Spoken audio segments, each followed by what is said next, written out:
She pioneers women's rights, but IVF is where it gets personal. She checks whether a man is worth dating off the basketball court, but on the court is where it matters. Michelle Obama isn't your typical first lady. The former First Lady opened up about her experience with pregnancy and miscarriage in her memoir Becoming, telling Robin Roberts, "I felt like I failed because I didn't know how common miscarriages were because we don't talk about them. We sit in our own pain, thinking that somehow we're broken." Acknowledging at the time that being in her mid-30s required professional intervention, Michelle and Barack went through the IVF process for both daughters Malia and Sasha. Since releasing her book, the former First Lady has been open about how important it is for women to share their own stories about fertility, adding, "I think it's the worst thing that we do to each other as women, not share the truth about our bodies and how they work and how they don't work." For his first date with his future wife, Michelle Robinson, Barack Obama chose the classic lunch and movie combo. When she finally agreed to go, the duo ate lunch and then went to see Spike Lee's Do the Right Thing. The date and the film obviously left a lasting impression. On the anniversary of the film's 25th year, Michelle and Barack released a now private, short video of them talking about that very first date. They opened up about how Lee's impactful film and the couple's shared ideals sparked a romance that has lasted all these years. Showed all the sides. He was hip, cutting edge, cultural, sensitive, the fountain, nice touch, the walk, patient. This might come as a shock, given that Michelle Obama rubs shoulders with celebrities on a regular basis, but the former First Lady has never looked up to the likes of singers or movie stars. In a sit-down interview with Katie Couric for Glamour, Michelle shared that when she was a child, it was important for her to find inspiration from role models she could interact with on a daily basis. For her, those more personal interactions had a more profound effect on her. My mom, for sure, my dad, the teachers, I really felt more grounded with the people that were in my life. Michelle shared that when she was little, she didn't want to be a doctor or a lawyer. She wanted to be a mother because that's who she saw in her day-to-day life. It wasn't until she went to college that her dreams changed. She later emphasized how important it is to encourage parents, teachers, and guardians to be involved in their kids' lives, adding, "It really makes a difference." While many of us know Michelle Obama for her initiatives surrounding healthy eating and exercise among children, many may not realize that the former First Lady has been supporting youth initiatives for decades. When she left the corporate legal world, according to the White House archives, Michelle turned her attention to AmeriCorps and founded Public Ally Chicago, a program that helps young people in their journey toward public service. As it happened, Michelle was not a fan of corporate legal life. According to Law.com, the 3 years she worked at law firm Sidley Austin were dismal. Michelle shared that she realized she made the right decision to leave because her work at Public Ally Chicago was incredibly rewarding. As Michelle recounted in a speech at Time's 100 Most Influential People Awards, there are few things more rewarding than watching young people recognize that they have the power to enrich not only their lives, but the lives of others as well.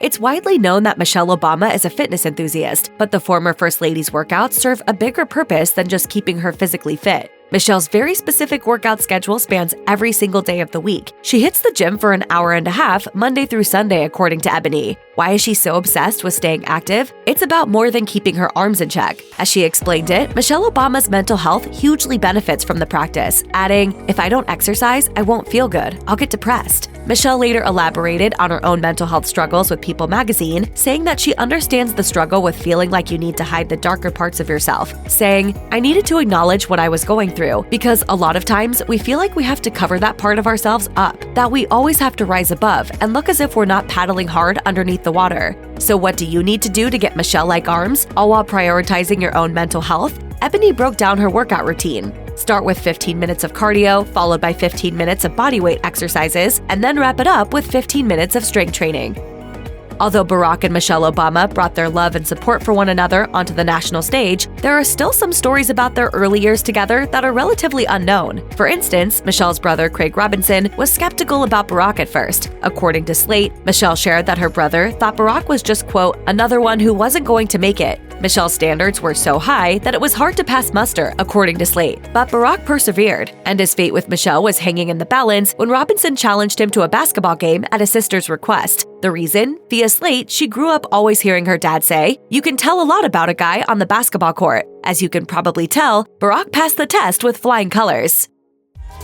Michelle and Barack Obama have certainly lived in some amazing places. After all, the White House is just about as historic as it gets in the United States. However, the former First Lady wasn't always living in luxury. As the third First Lady to be born in Chicago, Illinois, Michelle lived in the south side of the city for her entire childhood. She grew up in a one-bedroom apartment with her parents and brother. As noted by Hello Magazine, Michelle's great-aunt and uncle lived on the bottom floor, while her family lived on the second floor. Michelle and her brother, Craig Robinson, used the living room as their shared bedroom, using a divider to separate the space. Robinson and Michelle chatted about their living arrangements during an event with the Aspen Institute, joking that they started the quote, tiny house trend. Even the most health-conscious people have a treat they can't resist, and despite her commitment to health and wellness, even Michelle Obama has a food weakness. As noted by CBS News, close family friend Valerie Jarrett shared that when she and Michelle were on the move and needed a bite to eat, they always hunted for French fries. Whenever we're on the road and we've had a long day, we're looking for a way to have French fries, and if we've been really good, then we get to have a cheeseburger to go along with our French fries. The topic of Michelle's love of French fries made headlines when husband Barack Obama let it slip to a crowd of kids that the salty snack was his wife's favorite. After the public admission, Michelle vowed that she'd, quote, take a break from the unhealthy snack.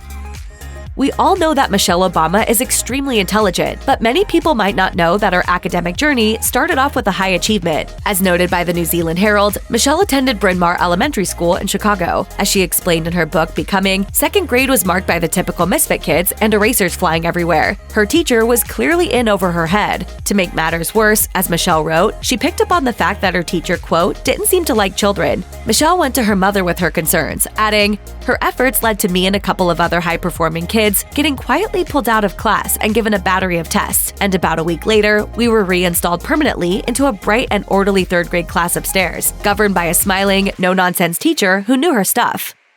The former First Lady has been photographed for decades now, and her fashion choices have been met with a chorus of criticism and praise. You may wonder whether Michelle Obama has been upset by the naysayers and critics, especially when it comes to her looks, but she claims that she doesn't let the negative comments bother her. In an interview for Glamour, Katie Couric asked the former First Lady if the criticism ever gets to her. Do you ever want to say to people, get a life? Oh, no. Oh, yes. Seriously. It's part of the job. She's not wrong. Being in the public eye means you're setting yourself up for uncertain scrutiny. And as she later explained in the interview, the best you can do is stick up for yourself and make the best decisions you can for yourself as a woman in every facet of your life. People are always going to have opinions, and people have a right to their opinions, particularly when you're the First Lady. You're representing the nation. Our society is finally embracing therapy and shunning the dated taboo that comes along with it. However, Michelle and Barack Obama are ahead of the curve. They've enjoyed the benefits even from couples therapy. As noted by USA Today, Michelle shared with Robin Roberts that their relationship has been strengthened by periodic therapy sessions, and that the outlet has given them a chance to share their true feelings. As Michelle explained in the interview, marriage counseling for us was one of those ways where we learned how to talk out our differences. I know too many young couples who struggle and think that somehow there's something wrong with them, and I want them to know that we get help with our marriage when we need it.